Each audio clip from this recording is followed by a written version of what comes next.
Assalamualaikum warahmatullahi wabarakatuh.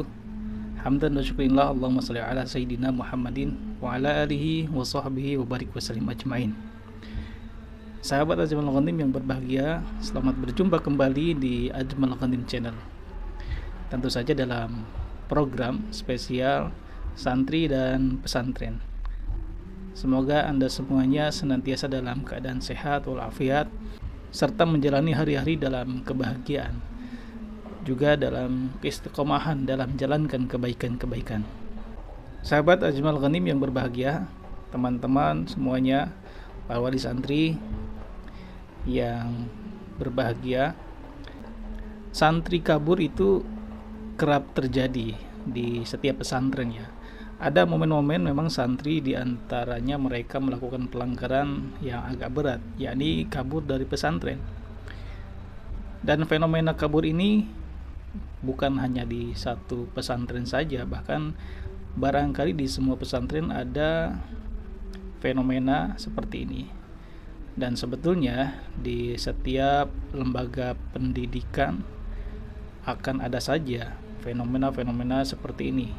Santri atau anak didik yang tidak kerasa lalu kemudian mencari jalan pintas untuk pulang ke rumah, yakni dengan cara kabur, keluar dari pondok pesantren, keluar dari lembaga pendidikan tanpa sepengetahuan.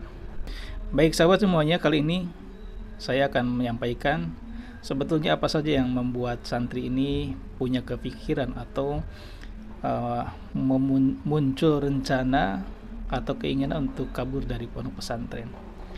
Berikut hal-hal yang bisa membuat santri mempunyai pikiran untuk kabur dari pesantren.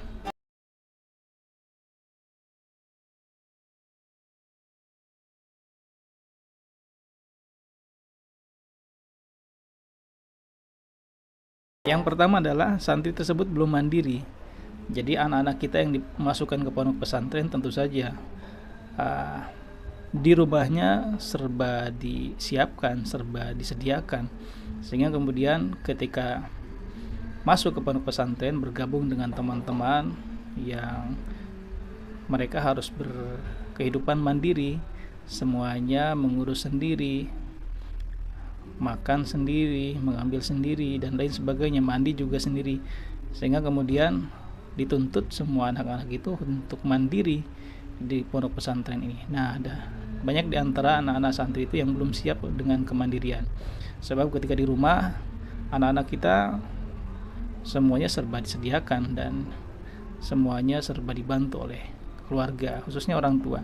Ketika di pesantren mereka ternyata tidak siap dengan pola hidup mandiri. Nah, mungkin ini salah satu alasan kenapa anak-anak ingin kabur, karena tidak siap untuk mandiri. Yang kedua adalah mereka beranggapan bahwa saya bukan anak yang cepat bergaul sehingga sulit mendapatkan teman.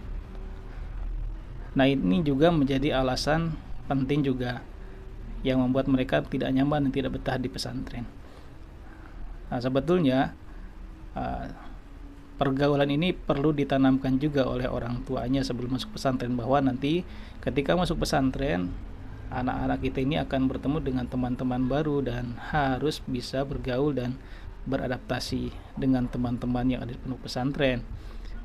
Nah, hal semacam ini perlu disampaikan sebetulnya ketika awal-awal sebelum masuk ke pesantren, sebagai bekal mentalnya, sebagai bekal psikologisnya, supaya siap menghadapi kehidupan yang baru dengan lingkungan baru dan teman-teman yang baru, dan itu harus segera cepat bisa beradaptasi supaya kemudian muncul perasaan nyaman dan betah karena adanya teman.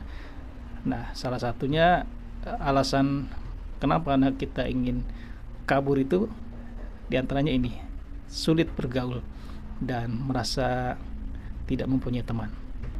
Yang berikutnya adalah beban belajar yang dirasa cukup berat, karena di rumah barangkali semuanya ketika ada pekerjaan rumah orang tua dan saudara bisa membantu, atau kemudian pelajaran yang ada di sekolah itu tidak seberagam atau tidak sebanyak ketika berada di pondok pesantren.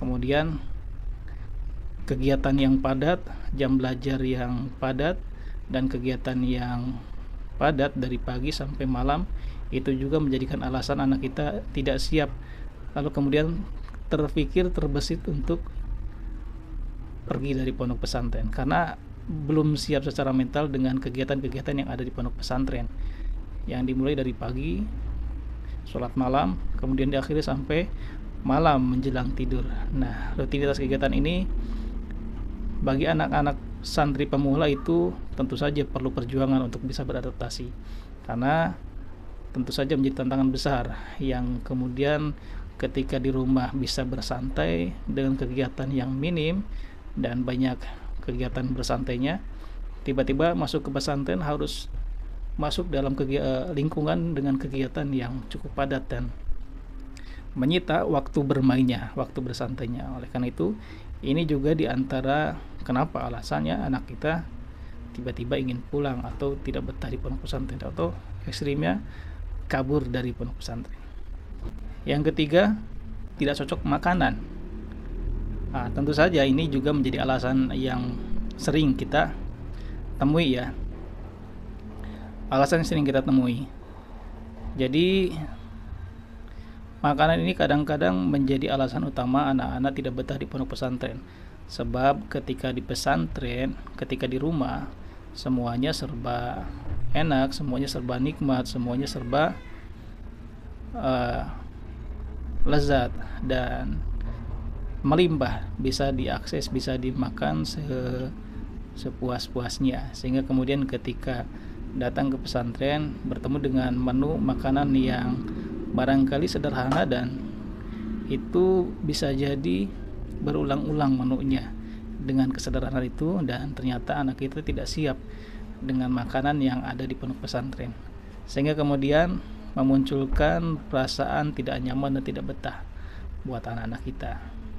Nah, poin-poin ini perlu kita cermati bagi orang tua yang akan mengirimkan anaknya ke pondok pesantren. Poin-poin ini mari dipersiapkan semuanya untuk kesiapan mental anak kita dalam menghadapi segala sesuatu fenomena kehidupan selama di pondok pesantren. Semoga ini bisa menjadi gambaran dan bisa menjadi bahan renungan untuk orang tua yang akan menitipkan anaknya di pondok pesantren, untuk mempersiapkan bukan hanya secara fisik, bukan hanya secara zohir yang dipersiapkan, tetapi persiapkan juga mental anak kita supaya siap menghadapi segala sesuatu yang ada di pondok pesantren. Di antaranya dengan cara mulai membiasakan anak-anak kita untuk sholat berjamaah, untuk ke masjid, untuk berkegiatan mengaji dan lain sebagainya, sehingga tidak akan kaget ketika sampai di pondok pesantren menghadapi kegiatan yang cukup padat dan menyita waktu bermain. Demikian, mudah-mudahan bermanfaat apa yang bisa disampaikan, apa yang bisa terima ini, apa yang bisa kami sampaikan ini, dan semoga bisa menjadi wacana untuk renungan dan sebagai bahan motivasi untuk mempersiapkan anak-anak kita ketika akan masuk ke pondok pesantren. Semoga Anda sehat semuanya dan selalu berbahagia. Assalamualaikum warahmatullahi wabarakatuh.